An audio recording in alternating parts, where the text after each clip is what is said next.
इस वक्त हम मुजफ्फरनगर के ग्राम पंचायत जोला में मौजूद हैं। समाज सुधार को लेके तो अब से पहले हम कई पंचायतों में शामिल हुए और कई सारी मीटिंग हमने अटेंड की है। फ़िलहाल जहाँ पे हम पहुँचे हैं यहाँ पे एजुकेशन को लेके एक मीटिंग चल रही है। यहाँ पे कुछ बच्चे हैं, इनसे बातचीत करेंगे और जो मीटिंग का पूरा मामला है उसके बारे में जानने की कोशिश करेंगे। सबसे पहले आपसे शुरुआत कर लेते हैं। आपका क्या नाम है? जी, मेरा नाम डॉक्टर आसिफ अली है और मैं अलीगढ़ मुस्लिम यूनिवर्सिटी से मेडिकल का प्रोफेशन में कोर्स कर रहा हूँ और मेरा 3rd ईयर चल रहा है अल्हम्दुलिल्लाह। आपकी जो मीटिंग है आज की, इसका क्या मकसद है, किस तरीके से? इसका मौजू यही है कि जो हमारी आने वाली जनरेशन है, माशाल्लाह हमारे पास बहुत सारी तादाद है यंगस्टर की, उनको सही हम डायरेक्शन नहीं दे पा रहे, उनको सही माहौल नहीं दे पा रहे, क्योंकि माहौल में चलना बच्चों का आसान होता है। माशाल्लाह हमारी कौम में बहुत सारे लोग हैं, लेकिन हम थोड़ा सा अल्हम्दुलिल्लाह अल्लाह ने हमें वहाँ तक पहुँचाया, तो हम सब बच्चों से गुजारिश करते हैं कि जिस तरीके से हम पहुँचे, आपके लिए भी इतना ही आसान है वहाँ पहुँचना। जब बात की जाए अगर एजुकेशन की, तो आजकल लोगों के दिमाग में ये बात रहती है कि एजुकेशन के लिए बहुत सारा पैसा चाहिए होता है। आप अलीगढ़ में पढ़ रहे हैं तो वहाँ क्या प्रोसेस है, किस तरीके से आप वहाँ पे? जी अल्हम्दुलिल्लाह, बहुत अच्छा आपने क्वेश्चन किया। इसमें यह है कि कुछ लोगों ने जो है प्राइवेट जो हमारी कॉलेजेस हैं और जितने भी संस्था हैं प्राइवेट, वो क्या करते हैं कि बच्चों को जो है अपनी तरफ माइल करने के लिए स्कीम लाते हैं, लेकिन क्योंकि वो अपने उसके लिए प्रचार कर रहे हैं, दावत दे रहे हैं, तो उनकी बात पहुंच रही है। सरकारी महकमे के जो लोग हैं वो क्या करते हैं, या तो कुछ डिग्री या कुछ भी आने के बाद वो क्या करते हैं, माइग्रेशन कर जाते हैं यहाँ से। वो बताते ही नहीं बच्चों को कि किस तरीके से हमें वहाँ गवर्नमेंट में पहुँचना। वरना हमारा 48 लाख रुपए का कोर्स है अल्हम्दुलिल्लाह, लेकिन वो गवर्नमेंट बिल्कुल फ्री में कराती है। साल में 34,000 रुपये बच्चों को देती है, वो उसको स्कॉलरशिप बोलते हैं। वो सेंट्रल गवर्नमेंट के जो है खाते से आती है सब बच्चों के पास। आपका क्या नाम है? मेरा नाम मोहम्मद शादाब है। मेरी जो एजुकेशन हुई है वो स्कूलिंग वगैरह लखनऊ से हुई है और अभी मैं जवाहरलाल नेहरू यूनिवर्सिटी न्यू दिल्ली में हूँ, JNU में। मेरा पोस्ट ग्रेजुएशन चल रहा है, लास्ट ईयर है। आम तौर से लोगों के दिमाग में एक सवाल रहता है, ख़ास तौर से मुसलमानों के, कि भाई पढ़ लिख के क्या करेंगे, नौकरी तो मिलती नहीं। हाँ, ये एक चिंता की बात है कि नौकरी नहीं मिलती है, लेकिन जब हम पढ़ लेते हैं तो ज़रूरी नहीं कि दूसरा हमें नौकरी प्रोवाइड करे या नौकरी दे। जब हम पढ़ लिख लेते हैं तो हम इस लायक बन जाते हैं कि हम खुद बहुत से लोगों को नौकरी दें।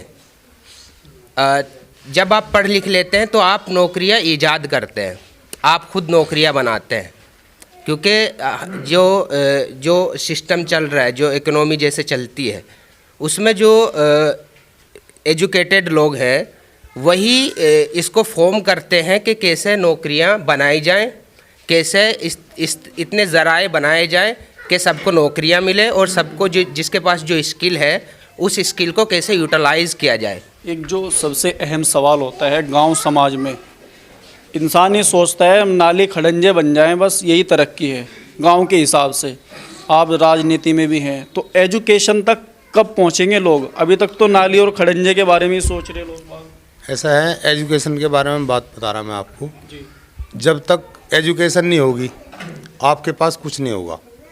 भाई एजुकेशन होगी तो मतलब राजनीति भी होगी, पैसा भी होगा, नौकरी भी होगी, हर चीज़ जब भी होगी।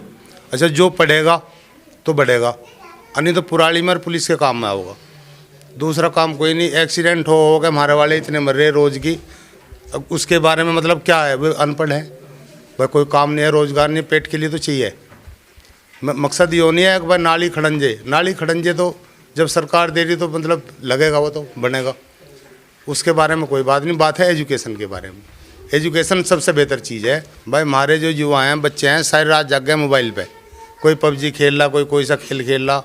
अब उनके माँ बाप, मतलब मैं भी माँ बाप हूँ, उनके माँ बाप मतलब उनको देखे टंड वाले तो वो पढ़े भी। अब जब सारी रात जागेंगे तो दिन में तो सोएंगे ही भाई। तो एजुकेशन के बारे में तो सब कुछ सोचना पड़ेगा। मतलब कोई एक आदमी अलग जगह, एक आदमी से सब कुछ हो जाए ऐसी बात कुछ नहीं, लेकिन वो आओगे कहाँ से? वो आदमी, ये तो सब कुछ सोचना पड़ेगा, सभी माँ बाप को सोचना पड़ेगा। मतलब हमने तो ऐसा देखा, जैसे हमारा पड़ोस में गड्डी है, अगर जब वहाँ 8 बजे चल जाए तो एक बच्चा नहीं मिलता।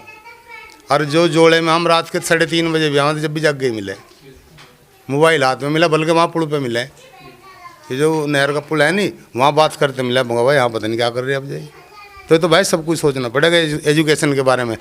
ज़मीन तो इतनी रही नहीं, अगर जो उनसे पूरे पट जाग भाई, जब तो रजवाड़ा था, अगर आ जाते कहला 100 बीघे, 150 बीघे, 50 बीघे, अब तो 150 गज आ रही।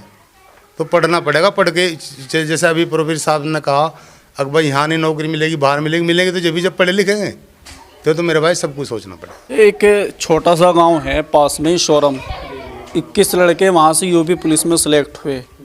अपने गांव की अगर मैं बात करूं, मुजफ्फरनगर का शायद सबसे बड़ा गांव है, इसमें सिर्फ 2 बच्चे सिलेक्ट हुए, उसमें से एक हिंदू है, एक मुसलमान है। हालांकि ये बात करनी नहीं चाहिए, लेकिन परसेंटेज अगर निकाला जाए तो 0% भी मुसलमान बच्चे सिलेक्ट नहीं हो पाए। असल में बच्चे तैयारी नहीं कर रहे।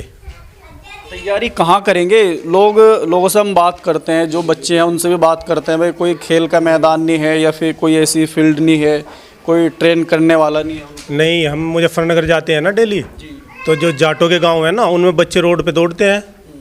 और स्टेडियम है हमारे यहाँ पे, सोरम में स्टेडियम है, वहाँ भी जा सकते हैं। बड़ौत में स्टेडियम है, अगर स्टेडियम में ही तैयारी करनी है। लेकिन हमारे बगल में ही हमारा महल्ला है रावलों का, उसमें से 10-11 बच्चे आर्मी में है, पुलिस में है, वो यहीं तैयारी करके हैं। लगन नहीं है बच्चों को असल में। लेकिन जो बच्चे तैयारी करने वाले हैं उनके माइंड में एक चीज़ ये भी बैठी हुई, जब तक कोई संसाधन नहीं होंगे, जब तक हम तैयारी नहीं करेंगे। असल में बच्चों में स्किल नहीं है, स्किल की कमजोरी है बच्चों में। जो इंटर कर रहा है बच्चा, आप उसे गाइड करो कि आप प्राइवेट नौकरी कर लो, 10-11-12 हज़ार रुपये से स्टार्ट हो जाएगी, नौकरी की कोई कमी नहीं है। लेकिन वो करेगा नहीं, वो उसका दिमाग जो है दूसरी तरफ दौड़ रहा है। वो सोच रहा है IPL में अगर तुम मैच पे पैसे लगावेगा तो शाम को डबल हो जाएंगे पैसे, और 1 महीने में 12,000 रुपये मिलेंगे, तुझे नोएडा रहना पड़ेगा, दिल्ली रहना पड़ेगा, इतना ही खर्चा आ जाएगा। तो जो मुस्लिम बच्चे हैं ना, उनका टारगेट ज़्यादा बड़ा है, मतलब 50-60 हज़ार रुपये से तो स्टार्टिंग होनी चाहिए, और स्किल है नहीं। आपके पास में एक संगठन भी है जोला यूथ क्लब के नाम से, उसके ज़रिए से किस तरीके की मेहनत आप गांव समाज में?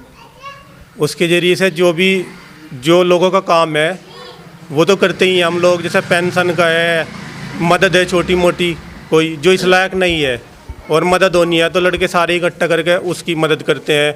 बाकी एजुकेशन के हिसाब से भी 2-3 बच्चे पढ़ रहे हैं हमारे संस्था से। एक लड़का कोचिंग कर रहा है नीट की, हमारे महल्ले में से सबील नाम है उसका, BSc में एडमिशन भी हम ही ने कराया उसका। अच्छा, जैसे आप अलीगढ़ पढ़ते हैं या फिर कोई दिल्ली JNU में पढ़ते हैं, तो गांव के जो लड़के हैं जो इस लाइन में चल रहे हैं, उनको आप कैसे गाइड करते हैं वहाँ तक ले जाने की? कोई कोशिश है आपकी? जी अल्हम्दुलिल्लाह, अभी वहाँ का फॉर्म निकला है 11th का और 9th का, तो मैंने अभी कम से कम 13 या 14 जो बच्चे हैं उनका फॉर्म भराया है, और अपने महल्ले में से भी 3 बच्चों का फॉर्म भराया है, और गांव से 7 बच्चों का फॉर्म भराया है, और गढ़ी सखावतपुर से 3 बच्चों का। तो इस तरीके से 14 या 15 बच्चे जो है हमारे अंडर में वहाँ तक पहुँचे। कम अज़ कम वो पहली मर्तबा देखेंगे तो कि इस जोले से बाहर भी एक दुनिया है, इस हमारे मुजफ्फरनगर से भी बाहर एक दुनिया है। क्योंकि जो यूनिवर्सिटी और कॉलेज होते हैं ये हमें इंसानियत और यानी कि मजहब, इन सब चीज़ों से ऊपर जो है जीना रहना सिखाते हैं।